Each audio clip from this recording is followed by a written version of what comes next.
2023 বিপিএলে রংপুর রাইডার্সের হয়ে দারুণ এক মৌসুম পার করেছিলেন রনি তালুকদার। ঘরোয়া টি-20 সেই আসরে ভালো ব্যাটিংয়ের পুরস্কারটাও তিনি পেয়ে গেছিলেন পরবর্তীতে। 2015 সালে এক ম্যাচ খেলে ছিটকে যাওয়া রনি নিজেকে আবার ফিরে এনেছিলেন জাতীয় দলের স্কোয়াডে। পরবর্তীতে সেই বছর টি-20 দলে অবিচ্ছেদ্য অংশ হয়েছিলেন তিনি। তবে আইল্যান্ড সিরিজ থেকে পড়তির দিকে ছিল তার ফর্ম, বাদ পড়ে যান দল থেকেই।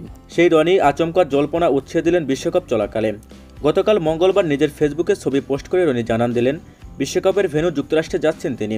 এরপরই প্রশ্ন উঠেছে হঠাৎ করেই কেন বিশ্বকাপের পথে এই ওপেনার। এমন প্রশ্নের কারণও আছে। ভয়াবহ দুঃসময় পার করছেন জাতীয় দলের ওপেনার লিটন কুমার দাস। রানের দুর্ভিক্ষে চলছে তার ব্যাটে। বিকল্প ওপেনার সৌম্য সরকারও আছেন রানের খরায়। অধিনায়ক নাজমুল হোসেন শান্তকেও সংগ্রাম করতে হচ্ছে রানের জন্য।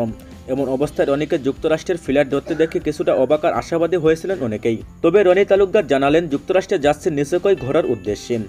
ইচ্ছে আছে গ্যালারি থেকে বাংলাদেশকে সমর্থন দেওয়ার। ঢাকা পোস্টের পক্ষ থেকে যোগাযোগ করা হলে 33 বছর বয়সী ওপেনার বলেন, ইচ্ছা আছে বাংলাদেশের ম্যাচ দেখার, দেখি কি হয়।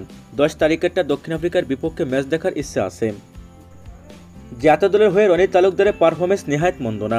টি-20 ফরম্যাটের 11 ম্যাচের ছোট ক্যারিয়ারে রান করেছেন 224, গড় 22.40। খুব বেশি ভরসা না দিলেও 135-এর বেশি স্ট্রাইক রেটে স্কোরে থাকা বাকি ওপেনারদের তুলনায় অনেকটাই বেশি। চলতি বিশ্বকাপে বাংলাদেশের প্রথম ম্যাচ আগামী 8 জুন। এরপর 10 তারিখ দক্ষিণ আফ্রিকার বিপক্ষে ম্যাচ নিউ ইয়র্কের নাসাউ কাউন্টে।